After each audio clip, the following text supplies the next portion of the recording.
인도하여 주시옵소서. 감사합니다. 우리 구주 예수 그리스도 이름으로 기도드립니다. 아멘.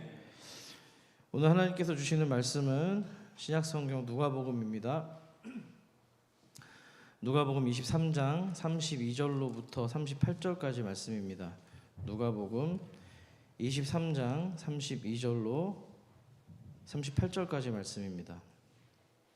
제가 가진 성경 138면에 있습니다.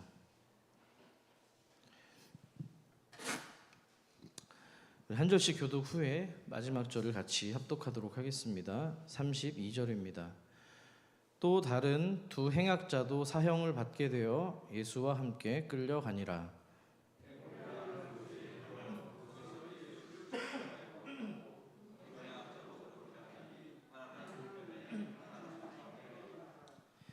이에 예수께서 이르시되 아버지 저들을 사하여 주옵소서. 자기들이 하는 것을 알지 못함이니이다 하시더라. 그들이 그의 옷을 나눠 제비 뽑을세.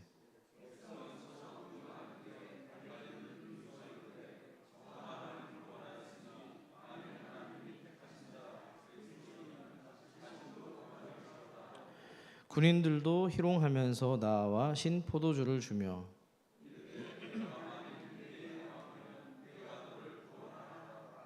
함께 있습니다. 그의 위에 이는 유대인의 왕이라 쓴 패가 있더라. 아멘. 고난 주간을 보내고 있습니다. 한 주 동안 고난이 빚은 고백이라는 주제로 특별 새벽기도 말씀을 증거했습니다. 이제 오늘 밤이 마지막인데요. 매년 예수님의 순환 주간이 되면은 그 어느 때보다도 뭘 많이 묵상할까요? 십자가에 대한 묵상을 많이 하게 됩니다. 신앙생활을 좀 하신 분들이라면 십자가 형벌에 대한 이야기는 정말 많이 들어보셨을 겁니다. 그럼에도 불구하고 고난주간 마지막 밤 한 번 더 간단하게 정리해 드리면서 말씀을 이어갔으면 좋겠습니다. 십자가는 그 기원에 있어서 이거는 잘 모르시는 것 같아요. 로마가 아니고요. 기원전 9세기경 고대 메소포타미아에서 시작되었습니다. 임팔레먼트 혹은 임페일먼트라고 하는 형벌이 있었는데요. 사진을 좀 보여주시겠습니까? 뭐냐면은요, 꼬챙이에 찔러 죽이는 겁니다.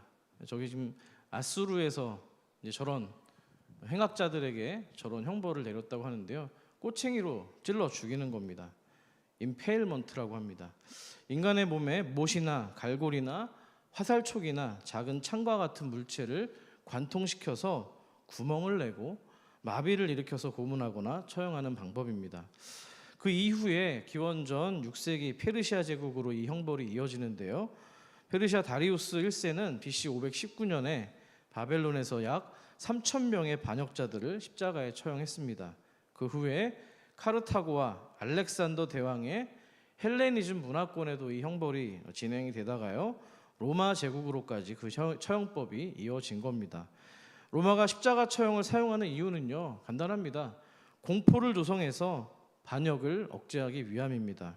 고통과 수치심을 극대화시켜서 로마의 권력에 감히 도전하는 자들에게 경고를 준 겁니다. 로마의 십자가형은 어떻게 진행이 될까요? 먼저 재판을 받습니다. 형이 확정되죠? 그러면 로마 제국에서는 주로 반역죄나 살인죄나 또는 노예가 탈출하는 경우에도 이 십자가형이 내려졌다고 합니다. 다만 로마 시민권자에게는 거의 적용되지 않았습니다. 왜 그랬을까요? 고통을 줄여주기 위함입니다. 주로 칼이나 도끼와 같은 참수형이 이어졌는데요. 이게 인도주의적인 굉장히 처형법이었습니다. 예수님은 유대인의 왕이라는 이 정치적인 명분 때문에 빌라도의 판결로 인해서 십자가형이 확정된 건데요. 자, 이렇게 형이 확정되고 나면은 처형 직전에 뭐가 이루어질까요? 우리가 지금 십자가 여정을 따라왔는데요. 태형이 시작됩니다. 태형이 뭐예요? 채찍질입니다. 영화에서 보셨을 거예요. 로마 병사들이 가죽끈 끝에다가 쇠조각이나 동물의 뼈조각을 붙여가지고 등과 옆구리를 무차별하게 때렸습니다. 살이 찢겨나갑니다. 뼈가 드러납니다. 실제로 이 십자가형으로 가기 전에 이 태형에서 이미 숨지는 사람들도 수두룩했다고 합니다. 예수님도 이 혹독한 태형을 받으신 후에 거의 기진맥진한 상태로 형장에 이르게 됩니다. 채찍질이 끝난 뒤에는 군인들에 의한 조롱이 이어졌고요. 희롱이 이어졌습니다. 유대인의 왕이라고 불렀습니다. 예수님께 가시관을 씌웠고요. 우리가 지난주 살펴봤죠. 자주색 옷을 입히고 손에는 갈대를 들려서 왕처럼 연기를 시키는 겁니다. 이 희롱은 단순한 놀이가 아니고요. 로마 제국이 피식민지 백성들의 반역을 얼마나 철저하게 짓밟고 있는지 보여주는 정치적인 퍼포먼스였습니다. 자, 이후에 죄수는 자신이 매달린 십자가로 가로목입니다. 대략 50km 정도 됐다고 하는데요. 어깨에 짊어지고 형장까지 걸어가야 했습니다. 지난주에 누가 대신 졌죠? 누가 대신 졌어요? 구레네 사람 시몬이 그걸 진 얘기를 했었잖아요. 자, 형장의 위치는 주로 도시 외곽이나 또 사람이 많이 오고 가는 어떤 길가나 언덕에 있었는데요. 이는 공개적인 모욕과 경고를 극대화하기 위함입니다.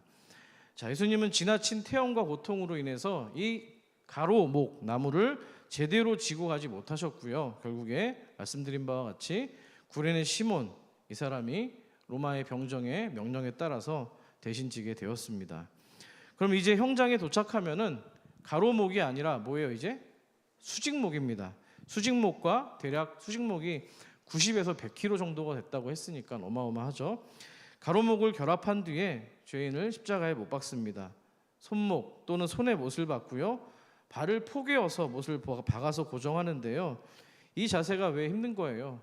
몸이 매달린 채로 호흡을 어렵게 만들어서 천천히 질식사에서 유도하는 그런 구조였습니다. 피해자의 고통은 단순한 고문을 넘어서 이제 온몸이 처지고 몸의 무게 때문에 폐가 눌려서 제대로 숨 쉴 수 없는 참혹한 상황에 이르게 됩니다. 십자가 위에 매달린 또 죄인의 머리 위에는 반드시 죄목이 적혀 있는 팻말이 부착되게 되어 있었습니다. 예수님의 경우에는 나사렛 예수 유대인의 왕이라고 하는 문구가 팻말에 붙어 있었는데요. 몇 개 국어로 써져 있었죠? 히브리어, 라틴어, 헬라어 3개의 언어로 적혀 있었습니다.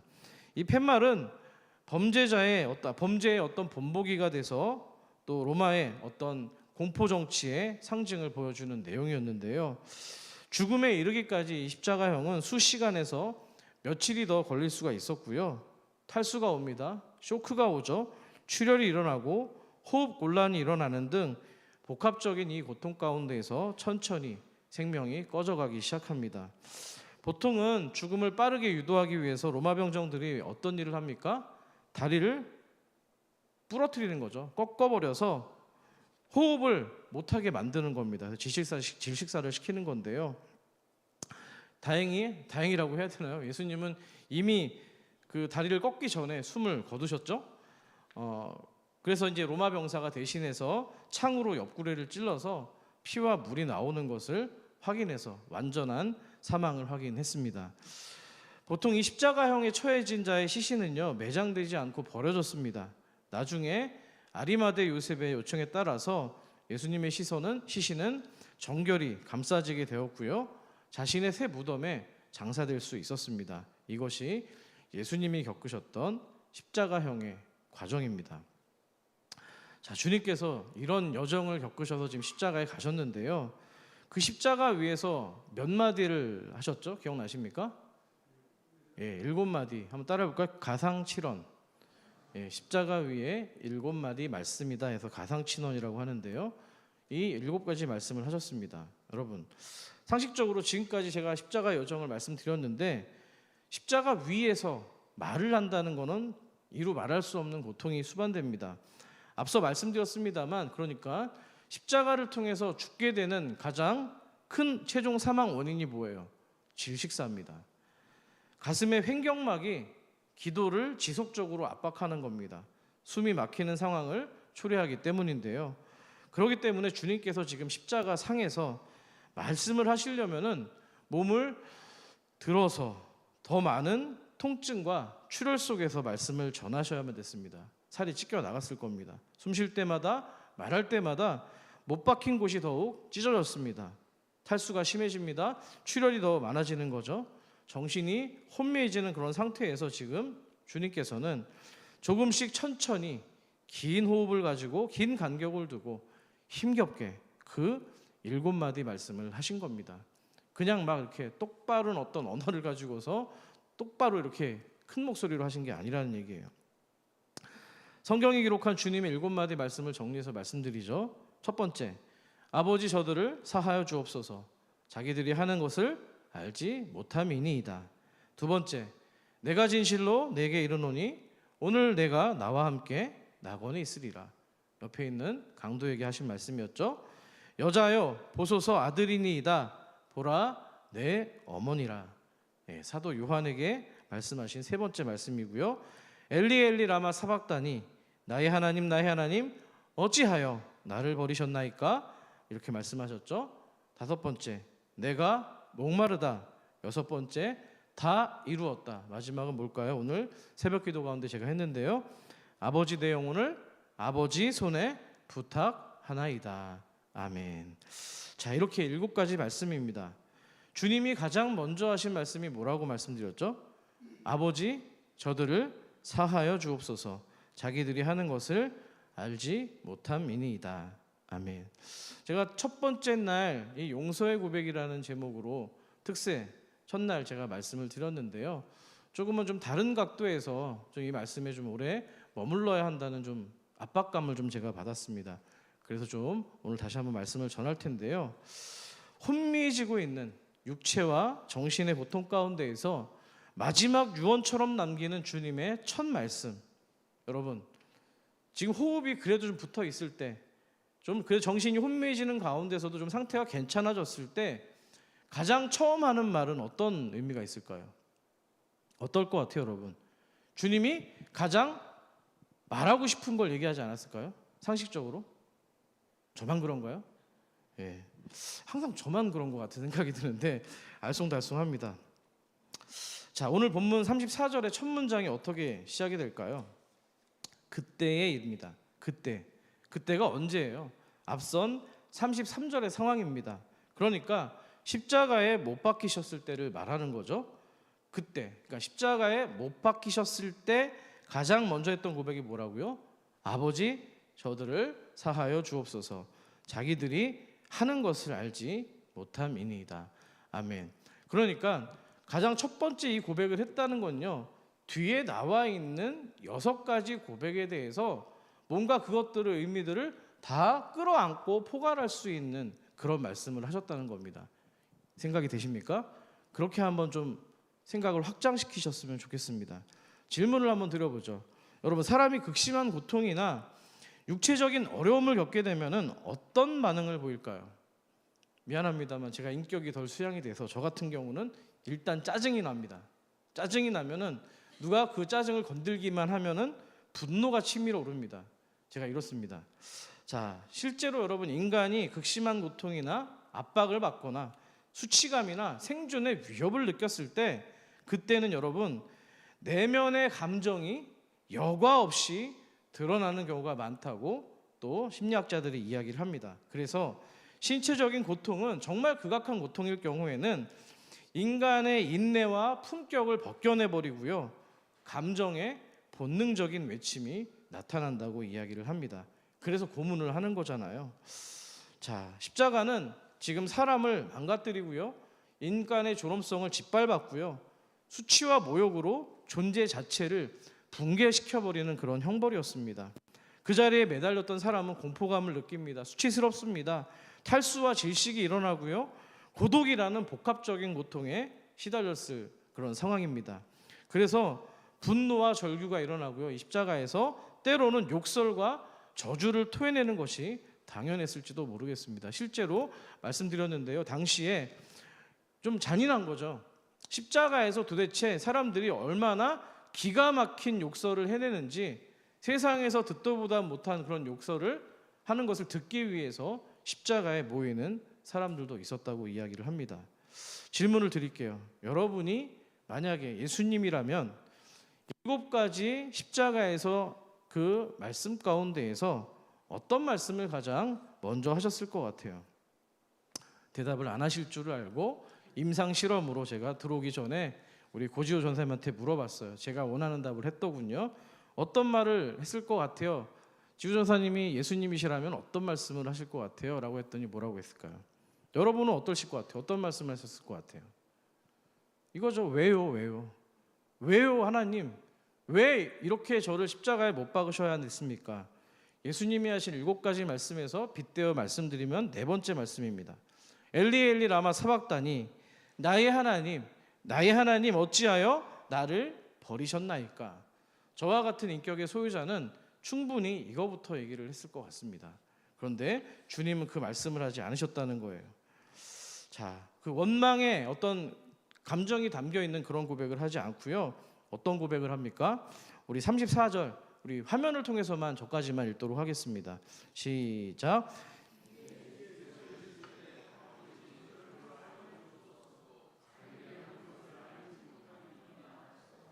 아멘. 여러분, 이게 저도 본문을 보다가 좀 깜짝 놀랐는데, 우리가 그냥 너무 당연하게 생각하는 그런 본문들에 조금 더 여러분들이 묵상을 좀 깊이 하시면 좋겠다라는 생각이 듭니다. 자세히 보시면은요, 이게 예수님이 용서를 본인이 하는 것으로 말씀하는 것이 아니고요, 누구한테 용서를 부탁하는 거예요? 하나님 아버지께 저들을 용서해 달라고 뭐 하고 있는 거예요? 기도하고 있는 겁니다. 다시 말해서 용서를 간구하고 있는 고백이라는 겁니다. 자, 물론 이 기도를 드리고 계시는 예수님은 이미 우리를 다 용서했을 겁니다. 아멘이십니까? 그런데도 예수님은 지금 하나님 아버지께 용서를 구하고 있다는 거예요. 그 말은 우리의 죄악이 예수님뿐만 아니라 누구와도 지금 밀접한 연관이 있다는 거예요. 하나님과 연관되어 있음을 보여주는 겁니다. 잘 들으셔야지 돼요. 그러니까 지금 예수님이 하고 계시는 하나님을 향해서 드리고 있는 이 기도가 단순한 중보 기도가 아니라는 거예요. 하나님, 제가 용서했으니까 나도 하나님의 아들이고 죄를 사할 권세가 있으니까 내가 용서했으니까 하나님도 용서해 주시기 원합니다. 이런 정도로 기도하는 게 아니고요. 어떤 의미일까요? 이겁니다. 하나님 아버지, 저들이 받아야 될 모든 죄의 형벌을 아들 된 제가 지금 이 피로 갚게 되었사오니 이제 인간의 모든 죄의 결박을 풀어주시기를 원합니다. 이런 탄원이 담겨있는 기도라는 사실입니다. 믿으십니까? 근데 여러분 잘 생각해 보세요. 예수님도 제가 좀 전에도 말씀드렸지만 죄를 사하는 권세가 있어요, 없어요? 있으시잖아요. 신약 성경에 보시면은 한 가지 예를 들어 볼게요. 주님께서 중풍병자를 고치신 사건이 나옵니다. 공관복음 모두에 나오는데요, 주님이 중풍병자에게 뭐라고 했을까요? 네, 여러분을 도움을 드리기 위해서 우리 화면을 같이 한번 읽어보면 좋겠습니다. 5절과 10절입니다. 시작. 예수께서 그들의 믿음을 보시고 중풍병자에게 이르되 작은 자야 내 죄사함을 받았느니라 하시니 인자가 땅에서 죄를 사하는 권세가 있는 줄을 너희로 알게 하려 하노라 하시고. 아멘. 뭘 하셨다고요? 죄사함을 받았다고 선언하신 겁니다. 또 당신께 그렇게 할 수 있는 뭐가 있다는 거예요? 권세가 있다는 겁니다. 자, 그러면 하실 수 있는 분이잖아요. 그런데 지금 십자가에서 굳이 하나님께 기도를 하고 있다는 거예요. 그러니까 여러분, 주님께서는 지금 당신께서 가진 그 권세를 가지고서 병자를 고치고 죄를 사하실 수가 있습니다. 성경적으로 맞습니다.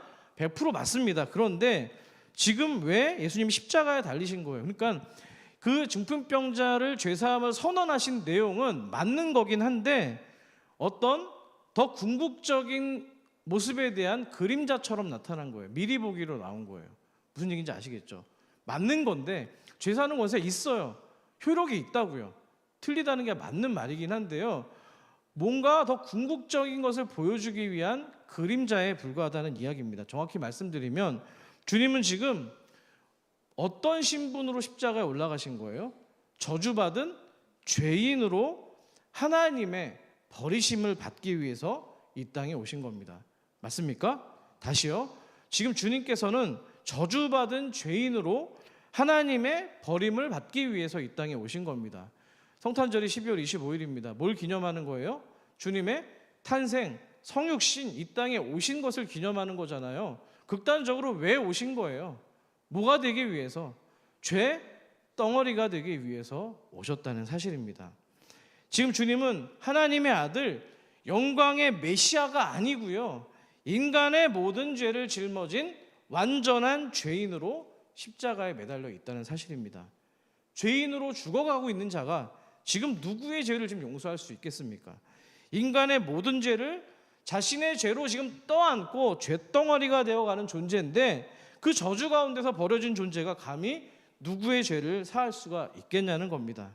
이것이 바로 예수님이 지셨던 십자가의 가장 큰 본질입니다. 제가 누누이 말씀드립니다. 일부러 극단적으로 제가 레위기 말씀을 드리는데요. 안수하는 개념이 뭐예요? 흠없는 동물에 안수하는 이유가 뭐예요? 나는 죄인인데 안수를 함으로써 죄 없는 동물에게 나의 온 죄가 전가되기 때문입니다. 믿으십니까? 그럼 이 어린 양은 이제 죄가 없는 흠없는 양이 아니라 뭐예요? 죄덩어리가 돼서 제물이 돼서 죽음으로써 그 값을 치러야만 되는 것이 바로 성경이 말하고 있는 대속의 의미인 겁니다. 믿으십니까? 그렇기 때문에 이 기도를 드리고 있는 지금 예수님도 또 이 기도를 듣고 계시는 하나님 아버지도 예수님의 이 기도를 지금 학수고대하고 계셨다는 사실입니다. 언제부터요? 창세기 3장에서 문제가 일어났을 때. 얼마나 이 시간을 기다리셨겠습니까? 하나님 입장에서 얼마나 기다리셨겠어요? 손꼽아 기다리셨지 않았겠습니까? 그러니까 십자가에서 주님이 운명하시자마자 일어났던 일이 뭐예요? 그렇죠? 성소의 휘장이 찢어진 거잖아요. 왜 찢으신 거예요? 이 지긋지긋한 이 성소의 휘장에서 어떤 격식을 갖춰서 너희들을 만나는 곳에 나는 신물이 났다.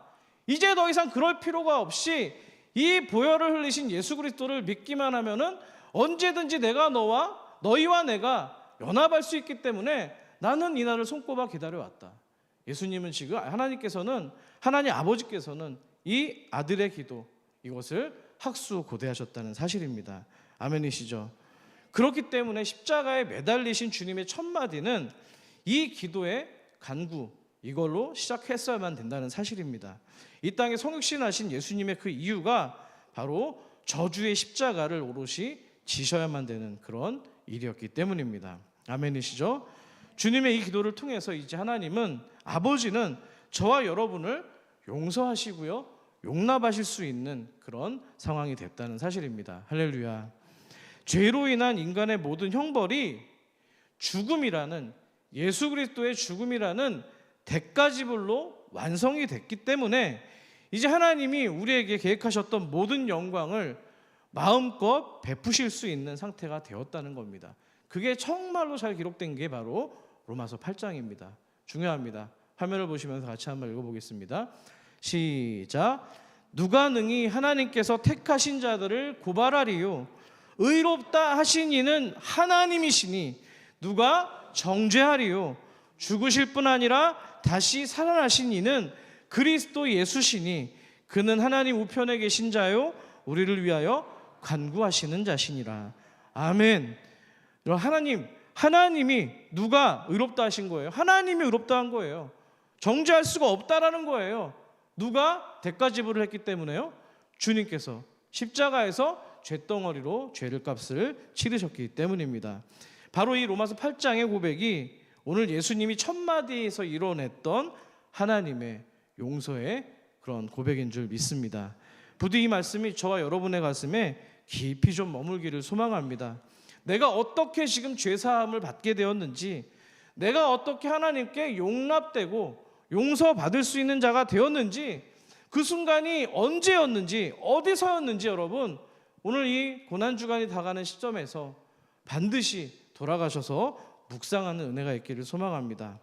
자, 그런 의미에서 제가 가끔 한자로 여러분들에게 성경을 좀 풀어드릴 때가 있는데요, 용서라는 글자를 좀 보시기를 바랍니다. 화면을 보시죠.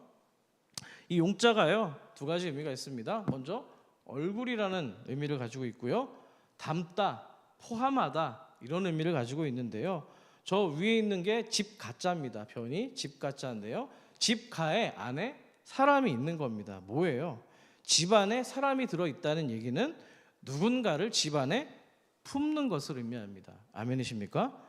아멘이시죠? 품고 있는 모습이에요. 자, 그러면 구약성경 잠언 10장 12절은 말합니다. 사랑은 모든 허물을 덮어주느니라.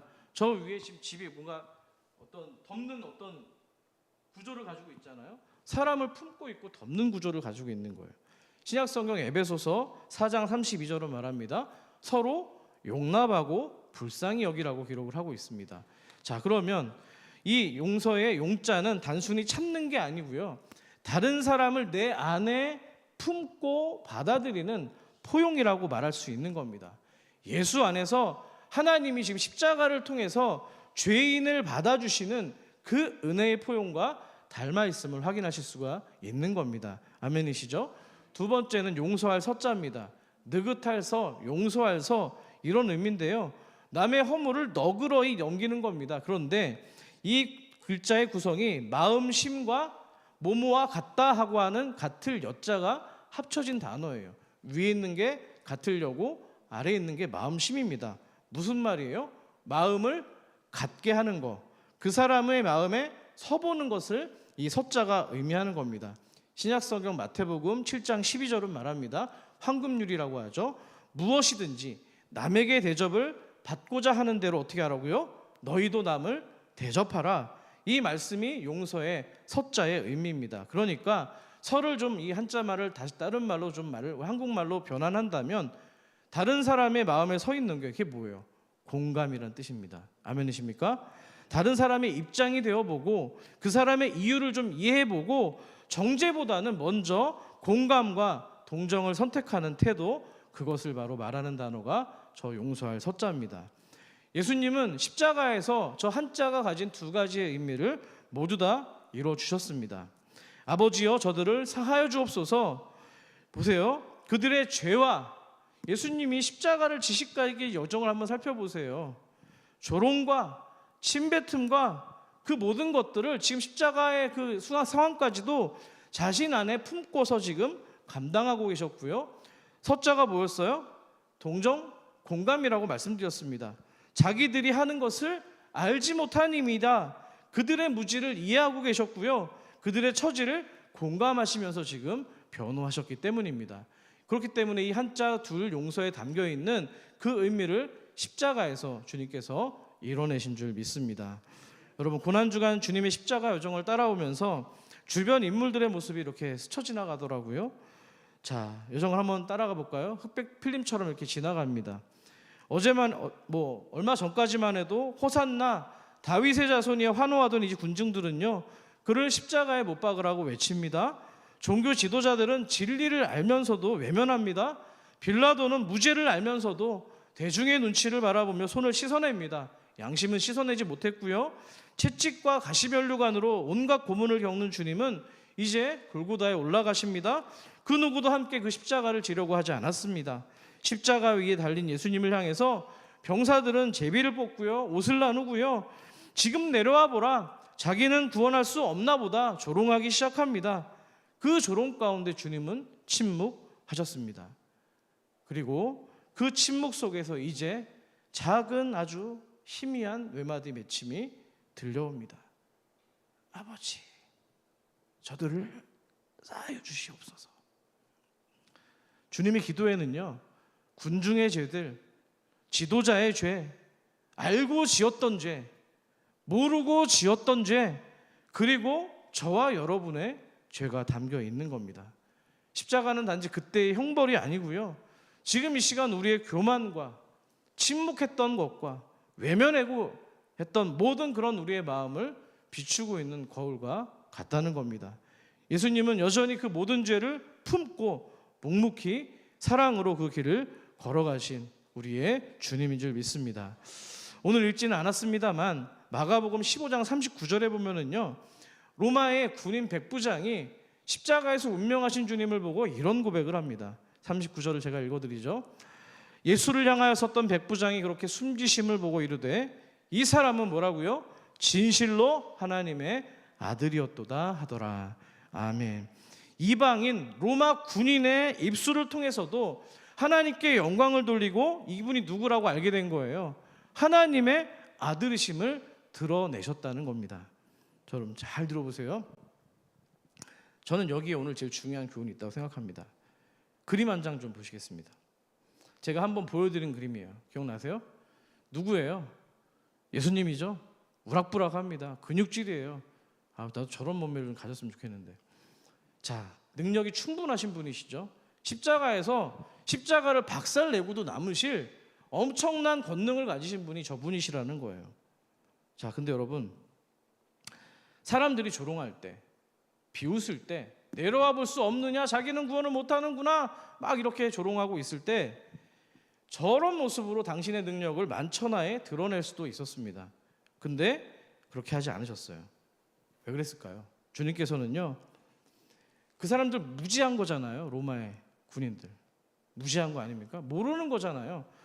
우리가 모르고 저지른 죄까지도 다 용서하시기 위해서 그렇게 하신 겁니다. 여러분 보세요. 죄인을 향한 용서가 당신이 저런 능력을 가지신 분임을 드러낸 것보다 먼저였다는 것을 여러분이 기억하셔야 된다는 사실입니다. 이게 제일 중요한 거예요. 용서가 먼저였다고요. 당신이 누군지를 드러내는 것보다 충분히 그럴 수 있는데 하지 않으셨어요. 용서가 먼저였어요. 이게 제일 중요한 거예요. 자, 오늘 십자가상에서 외치신 첫 마디 말씀은 하나님을 향한 고백이요 기도였습니다. 이게 우리에게 매우 중요한 교훈을 주고 있습니다. 여러분, 또 한 가지 중요한 교훈은 뭐냐면요, 주님의 말씀은 지금 우리가 용서하기 전에 먼저 기도가 필요함을 강조하고 계시는 사실이에요. 하나님께 지금 뭐 하고 있는 거예요? 용서해달라고 뭐 한 거예요? 기도로 간구하고 있잖아요. 그러니까 우리가 용서할 때 여러분 왜 잘 용서를 못하는 거예요? 자세히 생각을 해요. 순서를. 우리 왜 잘 용서를 못할까요? 저는 한 가지 과정이 좀 빠졌다고 생각합니다. 전 이게 되게 중요한 교훈이라고 생각해요. 하나님, 우리가 늘 기도하잖아요. 근데 예수님처럼 용서를 위한 기도가 지금 전제되어 있지 않으니까, 그러니까 우리가 용서를 잘 못하는 거예요. 주님 말씀하시죠, 늘 기도 외에는 이런 능력이 나올 수 없다고 약속하셨습니다. 기도 외에는 내 힘으로 그러니까 용서할 수가 없는 거예요. 예수님도 이랬는데 하물며 우리는 더 기도해야 되지 않겠습니까? 주님께서 이미 겟세마네 동산에서부터 땀방울이 핏방울이 되도록 기도로 준비하신 거예요. 당신께서 감당하셔야 될 그 십자가의 사명을 거기서부터 지금 이미 기도로서 승부를 하고 있었다는 겁니다. 저와 여러분을 용서하실 수 있도록 기도로 준비하신 주님이라는 사실입니다. 여러분, 말씀을 정리합니다. 기도를 잃어버린 성도만큼 무능한 성도는 없는 겁니다. 기도를 잃어버린 성도가 세상에서 가장 안타까운 사람입니다. 왜 그렇습니까? 성도가 감당해야 될 은혜와 영광을 누리지도 못하고요, 세상의 유혹 앞에서 무방비 상태로 무너집니다. 그렇기 때문에 시험에 들지 말라고 기도하라고 말씀하신 거예요. 하나님의 뜻을 분별하지 못합니다. 하나님의 능력을 경험하지 못하기 때문에 기도하지 않으니까 영적인 빈곤에 시달리게 되는 겁니다. 그래서 안타까운 사람이라는 거예요. 여러분, 주님께서 말씀하셨죠. 베드로가 물었잖아요. 몇 번이나 도대체 용서를 해야 됩니까? 그랬더니 뭐래요? 7번뿐만 아니라 70번, 7번을 70번이라도 할지라도 용서하라고 말씀하셨습니다. 여러분, 아까 예수님의 모습과 빗대어서 말씀을 드리면 우리가 먼저 용서하고 용납할 때, 포용할 때 그 용서함을 보고 누군가 죄를 깨닫는 것이 주님께서 당신이 누군지를 드러내는 사랑의 방식이었다는 사실입니다. 쉽게 말씀드리면 여러분이 용서할 때 하나님이 드러나시고 하나님이 영광을 받으신다는 사실입니다. 아멘이시죠? 너무 중요한 교훈입니다. 하나님의 형상을 닮은 저와 여러분도 마찬가지입니다. 설령 뭐가 억울해도 누군가 무지함으로 나를 계속 힘들게 만들더라도 먼저 용서를 선포하고 기도하라고 지금 말씀하는 거예요. 왜? 내 힘으로는 안 되니까 먼저 용서를 할 수 있도록 기도하라고 고난주간 정말 우리에게 중요한 교훈을 주셨다고 생각합니다. 여러분, 제가 월요일날 이런 말씀을 드렸습니다. 용서에 대해서 말씀드릴 때 주님의 용서는 상대방의 반응이 아니라 하나님의 뜻으로부터 용서를 결단하고 간구하는 것인 줄 믿습니다. 아멘이시죠? 감정이 아닙니다. 상대방의 반응과 어떤 보상 때문이 아니고요, 하나님의 뜻이 이루어져야 되기 때문에 용서를 하는 것, 그것이 바로 성도의 용서요, 그 용서의 신비가 되어야 될 줄 믿습니다. 그런 은혜가 우리 부활 주일까지 이어지는 복된 은혜가 있기를 소망합니다. 자, 우리 같이 한번 찬양했으면 좋겠는데